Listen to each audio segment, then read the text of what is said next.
Hello, this is Property Matters, a weekly catch-up on all matters property, supported by Fairview International Property Consultancy and auctionproperty.co.uk. We're live every Sunday from 10 a.m. on YouTube, Facebook, LinkedIn and our website propertymatterstv.co.uk. If you're watching on our website, please leave us a Google review, and if you're watching on social media, get involved in the conversation in the comments below. If you've got something you'd like us to discuss on the show, it's hello@propertymatterstv.co.uk. If you don't have time to watch us live, you can watch us on a podcast, or you can, of course, listen on a podcast from any of the platforms you see on the other side of the screen there. And it's available 10 a.m. Monday, following on from the Sunday broadcast. Just search for Property Matters TV wherever you get your podcasts. We're also live on Dilse Radio across the week as well. Let's take a look at the week's property news with our property expert, Joe Joshi. Hi, Joe. Good morning. Good morning, Paul. Good morning to all our listeners and, of course, our viewers across the board. And plenty going on at the moment in the property market. And I think you'll find there'll be plenty more in the week coming. Indeed there is. And let's start with Help to Buy, which we've talked about on the show a number of times, but it's now RIP Help to Buy because it is no more. It finished on the 31st of May this year. And the year data for the whole project, which started way back in 2013, 1st of April 2013. So they've got all the details about what has happened. And over that time, 1st of April 13 to the 31st of May 23, 387,195 properties were purchased with an equity loan, of which 328,000 just over were brought by first-time buyers. The total value of these equity loans amounts to 24.7 billion, and the combined value of the properties sold under the scheme totaled 109.2 billion. Now, we've been relatively positive about Help to Buy in the past, haven't we? And it's not without its problems, of course, but it's interesting why it's no longer. Any thoughts? Look, at the end of the day, during the pandemic and around that time, I think they brought the Help to Buy. I think it can be still brought back. I wouldn't be too surprised if they kind of rekindle it, even though the numbers may not be what they thought they were going to be, but it does assist. And we clearly can see from the numbers and the amount of money that they've lent out and the first-time buyers that have had the opportunity that there was an advantage here, albeit maybe not as big as they thought it was, but it did do a lot of things. Now, I think that when I look at the Help to Buy scheme that was provided, it created a good foundation for the first-time buyers. Ultimately, that was it. I think its flaws, if there was any flaws, probably was that it was only available to new builds, because it's very, very difficult to structure that for people that already have a property that they want to sell and first-time buyers that want to buy, because it was really involving builders, developers and the government in order to sort of actually deal with the amount of deposit that they could have gifted or added or actually loaned, and then build that into the long-term advantage for the government. In that last 2 months, 1st of April to the 31st of May, just 106 properties were bought, which is with an equity loan, which was down 99% on the same period in 2022. It had come to an end. But what's interesting is that there's a number of people who say that that it actually fueled first-time buyers' house prices, because obviously the builders also got the demand for brand new homes was quite significant, and therefore prices rose because there was a short supply of new builds, and basically in the end it stopped people getting on because the price was going up too fast because the demand had been built up by the loan. Yeah, I mean, look, there's always going to be a winner and a loser in these situations. In the first instance, the first-time buyers were the winners because they got a chance to step on the housing ladder. But because that demand became very, very popular, then, of course, the house prices went up. And you have to understand the government actually went into this on the basis that they would go up, because that's how they were going to get their money back. If they put it in there for 5 years and in 5 years the house prices went up, they had a chance to getting some of that money back, because that was the deal. It wasn't a free ride. There was a caveat that there would be a payback. So I think in that sense, yes, of course, house prices went up. That meant people didn't. But in the last year or so, of course, the reason why it has not been successful is simply because, affordability has become a real challenge, isn't it? I mean, lenders have put their money, and the interest rates have gone up, and the cost of living has been going up. So it's not, come that way. But I think that I think there's going to be some goodies in the store over the next week or so, and maybe this may come back in a different sort of way.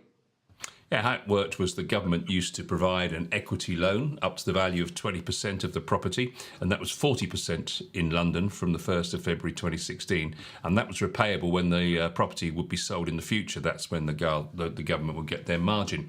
In 2020, it was announced that the Help to Buy scheme would change on the 1st of April 21 with new eligibility criteria and regional price caps. The previous scheme deadlines initially required properties to be built out by the end of December 2020 and completed by the end of March 2021. However, the pandemic meant there was an extension to the 28th of February 21 for properties to be built out and to the 31st of May for the legal sale completion.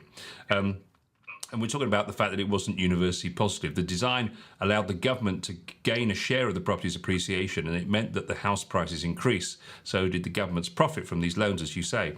This aspect became particularly burdensome for homeowners when they reached the end of their 5-year interest-free period, with the interest rate initially set at 1.75% and then increasing annually based on inflation. Many homeowners faced escalating costs, adding financial strain to what was initially an assistance program. So once their low rate had finished, of course, these things started to escalate, and of course it became quite a burden. Yes, and unfortunately, with inflation at double digits, in the early part of the year, of course, interest rates, came up, and so yes, you're going to pay that price. Everybody's paid that price, unfortunately, Paul. It's not just been in this Help to Buy situation; it's been across the board. But the purpose of it was to assist first-time buyers to get on the property ladder, and to some extent, that was a successful thing. It gave them an opportunity. Back in the early days of property, from my time, 100% mortgages were the thing of the day, or 95% mortgages, or other ways. There's always a way to try and get that sort of first-time buyer on the first run of the ladder, so that the whole chain can move up. And that's the problem that we have. There's no way to break that. The only time that was broken was when investors came into the market and buy-to-let started to come in. So then the first-time buyer started losing out, because the buy-to-let was coming in and literally buying the same properties that the first-time buyer wanted to buy. So there's always going to be some scenario that didn't work out. But what it does goes to show, and we've said this I've certainly said it time and time again, is that people still, no matter how that comes, want to invest in their own home. They want to purchase their own property. The increase in demand, fueled by the government-backed loans, it says, provided a substantial financial boon to the construction industry. However, this benefit to builders came with the caveat that it may have to contributed to their inflating house prices, making the market less accessible in the long run.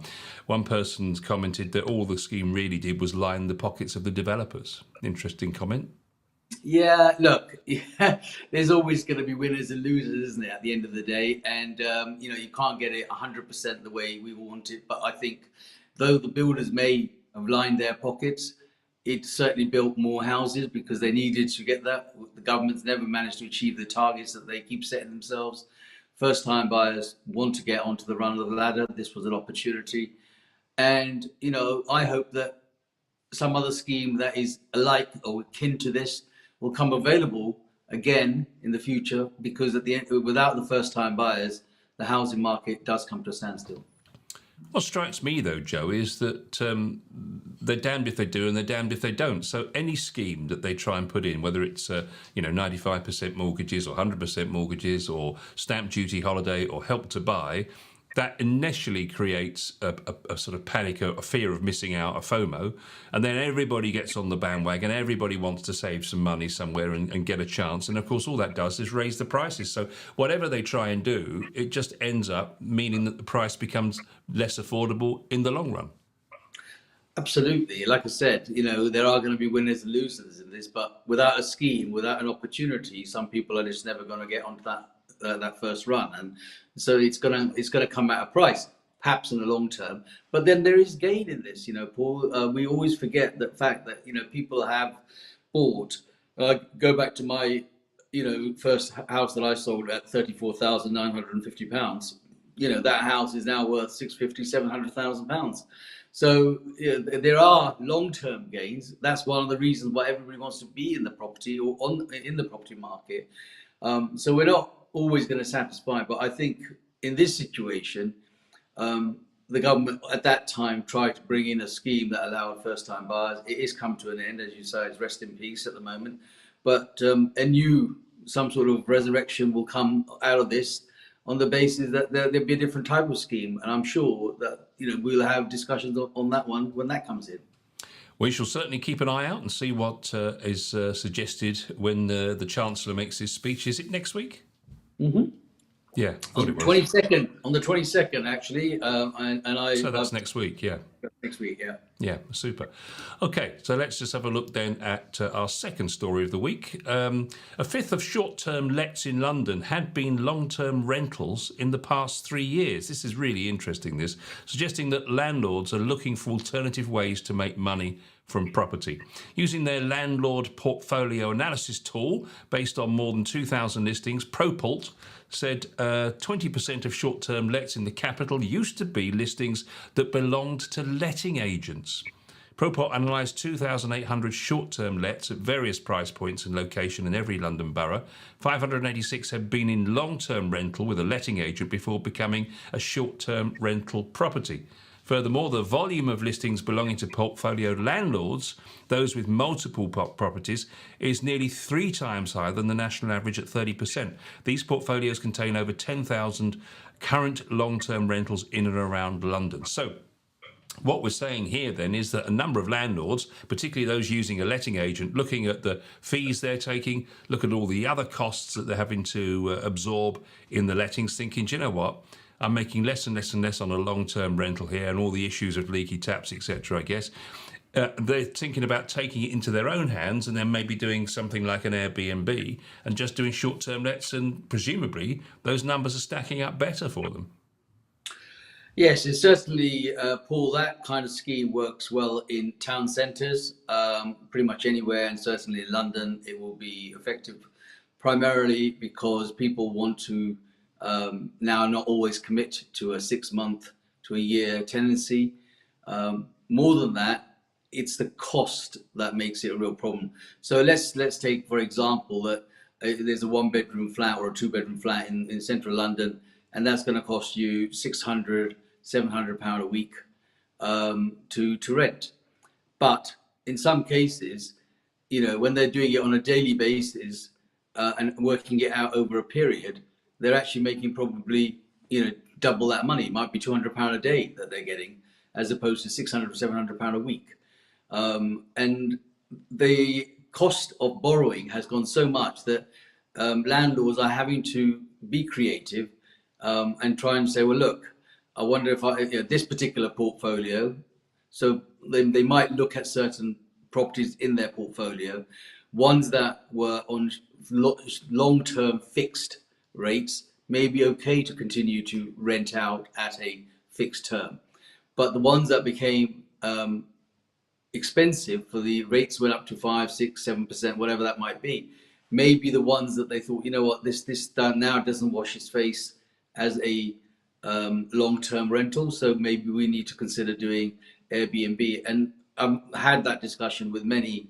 The only problem with Airbnb is unless it's manageable in the town centre, it doesn't really always produce the best results further afield, because finding staff or finding people to manage that, go and clean it, turnaround time, all of those things, actually can then become expensive and just cumbersome. It becomes a job, doesn't it? And that in itself, so they might think they're making more money, but then they're employing more people to do those particular things in the first place. So those are the problems that they face. But yes, I think people are looking at their portfolio and deciding which ones and what location can actually now do the short-term let.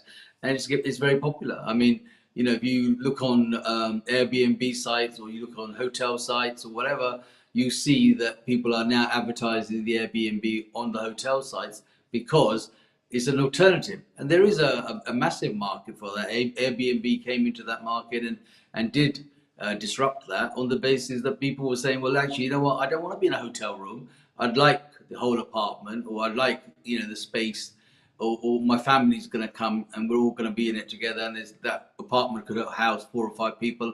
There's a lot of reasons why that change was happening. Yeah, I mean, there's a clear trend line in London in particular towards short-term lets, and in indeed any major city where there's tourist areas, because obviously you've got the high footfall of tourists through London. It's perfect for them, isn't it? And with the many different ways that you can advertise your property, like you say, Airbnb, and you don't have to, spend a great deal of money with letting agents who then take control of everything for you, and you kind of like out of control with it, really, because it's not yours to look after as it's being managed for you. There is some sense in that, and of course, I presume from not having done the numbers myself, but the costs must stack up sensibly for them. Yes, like I said, if you are going to get a return and you actually can make it work, is much better. So, a apartment in London, you could rent that out as a family, and so the choice is that you could go to a hotel and have 3 rooms or 2 rooms rented for the night, which may cost you £200-300 each, or you can actually rent an apartment, which will cost you probably £200, but it's a whole apartment, and all of you can live in the same. So people are saving, the landlords are making more money, but what they have to take into consideration is the turnaround time. So it's one family today and another one tomorrow, and then it's a case of the bed sheets and getting someone in there to go and give it a clean, all that. So whilst they might be thinking, well, actually, I'm saving money in not being with an agent, they really got to work out the figures whether it's actually cheaper to be with an agent and let them have that fee, or do I manage it and actually employ people, which I'm going to pay. So it's a case of working out the numbers, really.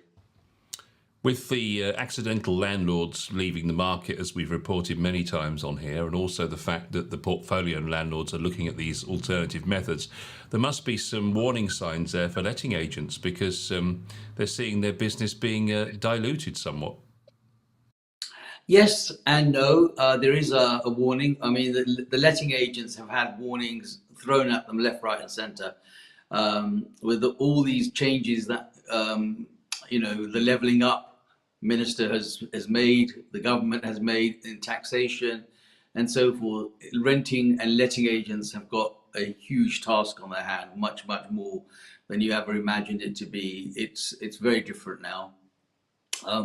Into the market comes these disruptors, people like Purple Bricks came in, Strike, and several others who come and say, look, for £199, we'll rent your flat out for you or house out for you. But someone somewhere has to pay that, and they either they take an agreement on the flat as a agent and then sub it out, or they rent it for so little that there is not enough in it for them. So there's the letting agents have had a real challenging time, in all honesty, and that industry in itself is having a challenging time, because even as the landlords are concerned, the people that buy these, or the accidental landlords we talk about, are also finding it that it's actually not as brilliant as it was, because the mortgage rate's gone up, utilities have gone up, they're trying to let an empty property at a higher level to cover their costs, and of course the tenants can't afford it. So it is a very, very challenging time. Yeah, they've noticed, because they're able to see in their data, this company, the anniversary dates of the rentals, and they're noting that the rental then stops, and then roughly 60 days after the rental has stopped, new adverts for the properties are appearing on various portals. So there's definitely a clear trend there, and we'll keep an eye on that as things change. But I guess really, Joe, everything evolves, and in tough times, people find more creative ways. So in 2024, we may see the whole market shift further. I think we've got a very interesting 2024 coming up.